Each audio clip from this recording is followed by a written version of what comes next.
እርሱ ስለመተላለፋችን ቆሰለ፣ ስለበደላችንም ደቀቀ የሚለው የነብዩ ኢሳይያስ ትንቢት በምድር ላይ እንዴት በጭካኔ እንደተፈጸመ የሚያሳይ እጅግ ልብ የሚነካ ፊልም። የአንድ ሰው ንጹህ ፍቅር እስከምን ድረስ ሊሄድ ይችላል? ለሰው ልጆች ድህነት ሲባል የተከፈለው ያ አስጨናቂ ዋጋስ ምን ይመስላል? በሚሊዮኖች የሚቆጠሩ ሰዎችን ያስለቀሰውና እውነተኛውን የመስቀል ስቃይ ቁልጭ አድርጎ የሚያሳየውን በሜል ጊብሰን ተዘጋጅቶ ለእይታ የቀረበውን ዘ ፓሽን ኦፍ ዘ ክራይስት የኢየሱስ ክርስቶስን የመጨረሻዎቹን የ12 የጭንቀት ሰዓታት የሚያሳየውን ፊልም ከመጽሐፍ ቅዱስ ጥቅሶች ጋር እያዛመድን በዝርዝር እንመለከታለን። ይህ ፊልም ሲወጣ ዓለም ተናወጠች። ብዙዎች በሲኒማ ቤት ውስጥ እያዩት በድንጋጤ ወደቁ። ብዙ ሀገራትም እንዳይታይ ታገደ። ዛሬ የምናየው ስለ አንድ ተራ ፊልም አይደለም። ስለዚያ ዓለምን ያስቆጣና በሚሊዮኖች የሚቆጠሩ ሰዎችን ያስለቀሰ ታሪክ እንጂ። እስከ መጨረሻው ካያችሁት ስለ ፍቅር ያላችሁ እይታ ይቀየራል። ፊልሙን ሲሰሩ ያጋጠማቸውን አስገራሚና አስደንጋጭ ክስተቶችንም እናካፍላችኋለን።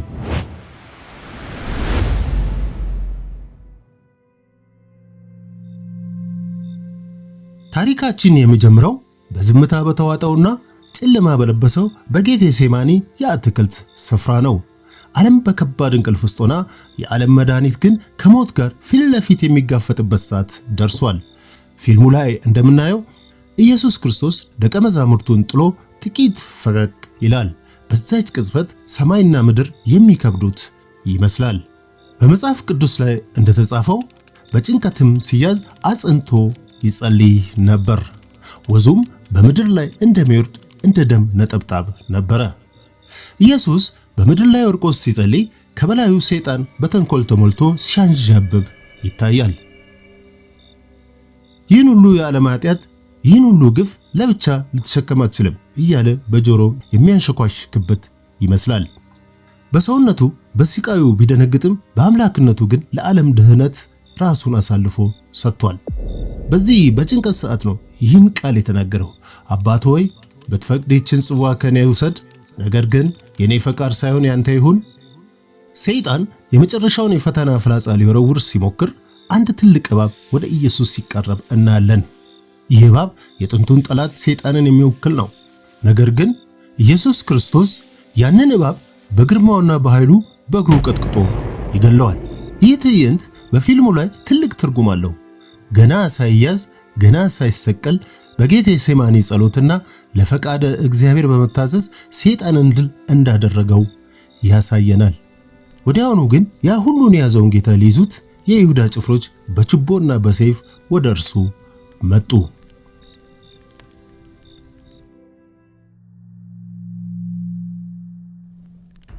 ኢየሱስ በጌቴሴማኒ ተይዞ ወደ ሊቀ ካህናቱ አደባባይ እንደ ተጓዥ በግ ሲጎተት ፊልሙ ላይ ሌላ የሚሰቀጥጥ ታሪክ ይከናወናል። አደባባዩ በጨለማና በፍርሃት ተውጧል። የሊቀ ካህናቱ አሽከሮችና የሐሰት ምስክሮች በክርስቶስ ላይ ለመፍረድ ሲዘጋጁ፣ ታማኙ ደቀ መዝሙር ጴጥሮስ ግን ጌታውን ከሩቅ ይከተለው ነበር። በዚያች ቅጽበት ነው ፍርሃት ልቡን የወረረው።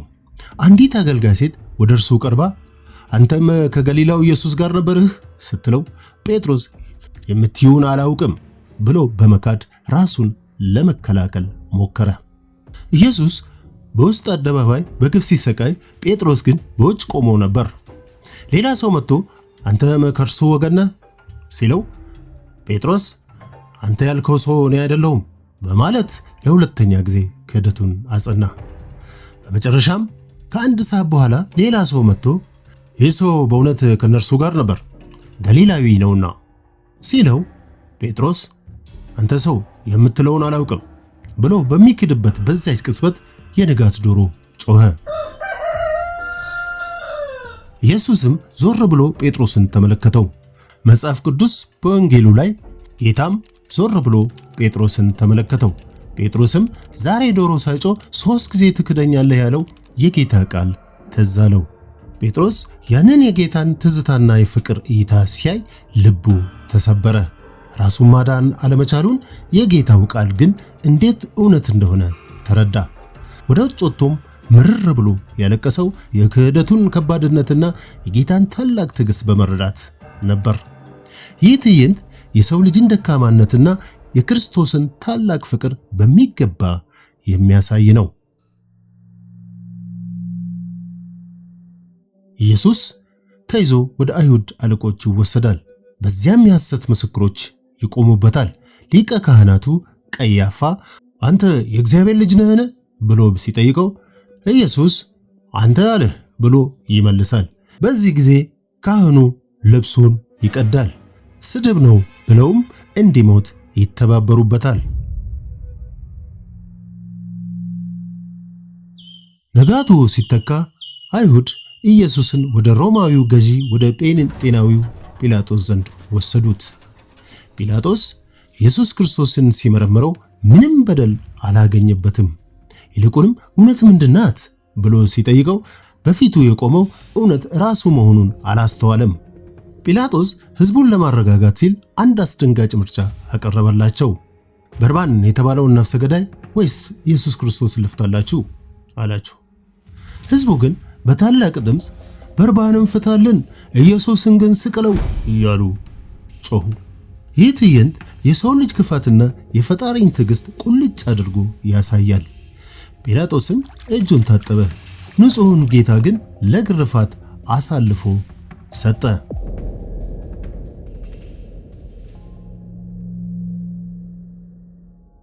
ወታደሮቹ ኢየሱስን ወደ ግርፋቱ ስፍራ ወሰዱት፣ እጆቹንም ከምሰሶ ጋር አሰሩት። እዚህ ጋር ነው ፊልሙ ለማየት የሚከብደው። እነዚያ ጨካኝ ወታደሮች ስጋን የሚቆራርጥ መግረፊያ ይዘው ያለ ርኅራኄ ይገርፉት ጀመር። እያንዳንዱ ግርፋት ስጋውን ሲተለትለው፣ ደሙም እንደ ዝናብ በምድር ላይ ሲፈስ በዓይናችን ፊት ይፈጸማል። እርሱ ግን ስለ መተላለፋችን ቆሰለ፣ ስለ በደላችንም ደቀቀ። የድህነታችንም ተግሣጽ በእርሱ ላይ ነበር፣ በእርሱም ቁስል እኛ ተፈወስን። ኢየሱስ ግን ሲገረፍ አንድም ቃል አልተናገረም። በሚገርም ትዕግሥት ያንን ሁሉ ስቃይ ተቀበለ።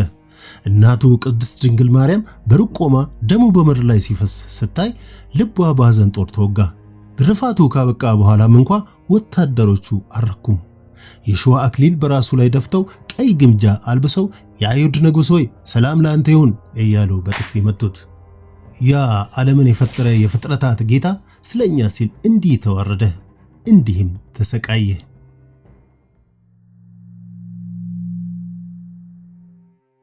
ከዚያም ያንን ከባድ መስቀል በተላጠውና በቆሰለው ትከሻው ላይ አሸከሙት። ኢየሱስ ወደ ጎልጎታ የሚወስደውን አድካሚ መንገድ ጀመረ። በዙሪያ ያሉት ወታደሮች እየገፉትና እየደበደቡት፣ ሕዝቡም እየዘበተበት ይጓዛል። በዚህ ጉዞ ላይ ነው እናቱ ቅድስት ድንግል ማርያም በታላቅ ጭንቀት ልጇን ለማየት የምትጣጣረው። ፊልሙ ላይ በልጅነቱ ወድቆ ሲሮጥለት የነበረውን ትዝታ እና አሁን ደክሞት በመስቀሉ ክብደት መሬት ላይ ሲደፋ የሚታይበት ትዕይንት እጅግ ልብ ሰባሪ ነው። ማርያም ወደ እርሱ ቀርባ ስትመለከተው ኢየሱስ በደምና በአቧራ የተለወሰ ፊቱን ቀና አድርጎ እንዲህ አላት፣ እናቴ ሆይ ተመልከቺ፣ ሁሉንም ነገር አዲስ አድርጋለሁ። ይህ ቃል በመከራ ውስጥ ሆኖ ለዓለም የተሰጠ የተስፋ ቃል ነበር። ኢየሱስ ደግሞት ለሶስተኛ ጊዜ ሲወድቅ ወታደሮቹ ጉዞው እንዳይጓተት በመፍራት የቄሬናው ስምዖን የተባለውን ሰው አስገደዱት። ስምዖን መጀመሪያ ላይ በመንገድ መስቀሉን ቢሸከምም በሂደት ግን የጌታን ዓይኖችና ትዕግሥት ሲመለከት ልቡ ተነካ። የመስቀሉ ክብደት ለስምዖን የክብር ቀን ሆነለት። መንገዱም በሴቶች ለቅሶና በወታደሮች ጩኸት ተሞልቶ ነበር። ኢየሱስ ግን በመከራ ውስጥ ሆኖም ቅዱስ ቃሉን አልተወም። በሉቃስ ወንጌል ላይ እንደተጻፈው ዞር ብሎም እንዲህ አላቸው፣ የኢየሩሳሌም ልጆች ሆይ ለራሳችሁና ለልጆቻችሁ አልቅሱ እንጂ ለእኔ ሳታልቅሱ። ያ ሁሉን የሚገዛው አምላክ ዓለምን የፈጠሩት እጆቹ ከባድ መስቀል ተሸክመው ስለኛ ፍቅር ሲል ወደ ሞት ስፍራ ተጓዘ።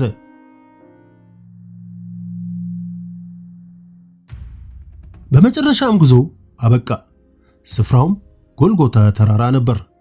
ወታደሮቹ ኢየሱስን በመስቀሉ ላይ ዘረጉት።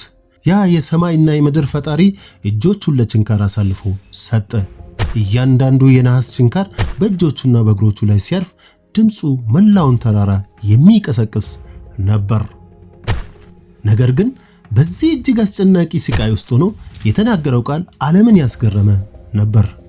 ሉቃስ ወንጌል ላይ እንደተጻፈው የሚያደርጉትን አያውቁምና ይቅር በላቸው አለ።